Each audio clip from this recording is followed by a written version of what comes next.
यूं तो हिंदू धर्म में सावन महीने को देवों के देव महादेव शिव का महीना माना जाता है। इस दिन लोग शिव भगवान की पूजा अर्चना करते हैं और व्रत रखते हैं।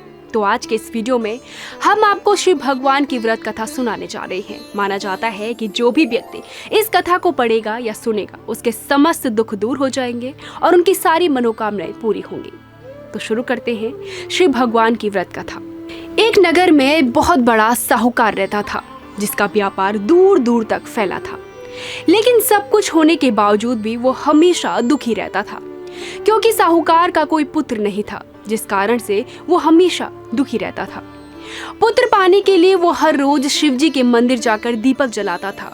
साहूकार के भक्ति भाव को देखकर एक दिन माता पार्वती ने शिवजी से कहा कि हे प्रभु, ये साहूकार आपका बहुत बड़ा भक्त है, आपको इसकी मनोकामना पूरी करनी चाहिए। शिवजी बोले कि हे पार्वती, इस साहूकार के पास पुत्र नहीं है, ये इसी बात को लेकर चिंतित रहता है। फिर माँ पार्वती शिवजी से कहती है कि हे ईश्वर, कृपा करके इसे पुत्र प्राप्ति का वरदान दे। तब भोलेनाथ ने कहा कि हे पार्वती, साहूकार के भाग्य में पुत्र का योग नहीं है। ऐसे में अगर इसे पुत्र प्राप्ति का वरदान मिल भी गया तो वो केवल 12 वर्ष तक ही जीवित रहेगा। ये सुनने के बाद भी माता पार्वती ने कहा कि हे प्रभु, आपको इस साहूकार को पुत्र का वर देना ही होगा, अन्यथा भक्त क्यों आपकी पूजा अर्चना करेंगे। माता पार्वती के बार बार कहने से भोलेनाथ ने साहूकार को पुत्र का वरदान दिया, लेकिन ये भी कहा कि वो केवल 12 वर्ष तक ही जीवित रहेगा। साहूकार ये सारी बातें सुन रहा था, इसीलिए उसे ना तो खुशी हुई और ना ही दुख हुआ।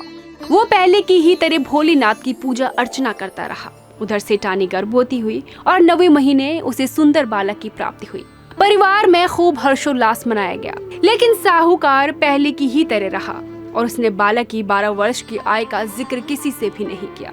जब बालक 11 वर्ष की आयु का हो गया तो एक दिन साहूकार की सेठानी ने बालक के विवाह के लिए कहा। तो साहूकार ने कहा कि वो अभी बालक को पढ़ने के लिए काशी जी भेजेगा। इसके बाद उसने बालक के मामा जी को बुलाया और कहा कि इसे काशी पढ़ने के लिए ले जाओ और रास्ते में जिस भी स्थान पर रुकना होगा वहां यज्ञ करते हुए ब्राह्मणों को भोजन कराते हुए आगे बढ़ना। रास्ते में एक राजकुमारी का विवाह था, जिससे उसका विवाह होना था, वो एक आंख से काना था। तो उसके पिता ने जब अति सुंदर साहूकार के बेटे को देखा तो उसके मन में आया कि क्यों न इसे ही घोड़ी पर बिठाकर शादी के सारे कार्य संपन्न करा लिए जाए।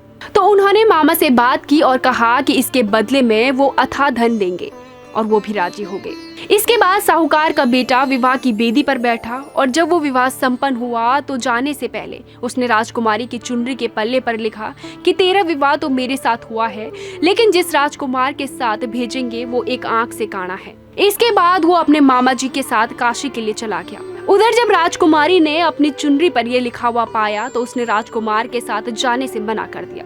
तो राजा ने भी अपनी पुत्री को बारात के साथ विदा नहीं किया। बारात वापस लौट गई। उधर मामा और भांजे काशी जी पहुंच गए। एक दिन जब मामा ने यज्ञ रच रखा था तो भांजा बहुत देर तक बाहर नहीं आया। तो मामा ने अंदर जाकर देखा तो भांजे के प्राण निकल चुके थे।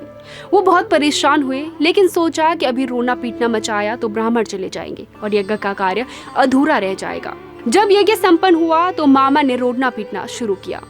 उसी समय श्री पार्वती उधर से जा रहे थे।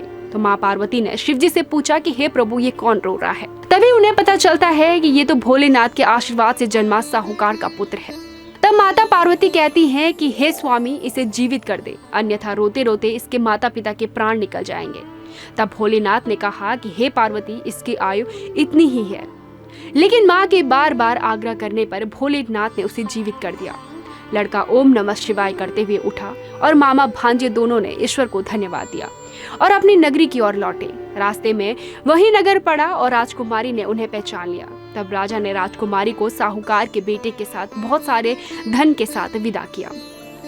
उधर साहूकार और उसकी पत्नी इस प्रण को लेकर छत पर बैठे थे कि यदि उनका पुत्र ठीक ठाक घर न लौटा तो वो छत से कूदकर अपने प्राण त्याग देंगे। तभी लड़की की मामा ने आकर साहूकार के बेटे और बहू के आने का समाचार सुनाया। फिर दोनों ने अपने बेटे बहू का स्वागत किया। उसी रात साहूकार को एक सपना आया।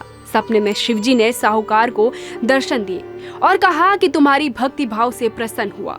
इसी प्रकार जो भी व्यक्ति इस कथा को पढ़ेगा या सुनेगा उसके समस्त दुख दूर हो जाएंगे और उनकी सारी मनोकामनाएं पूरी होंगी।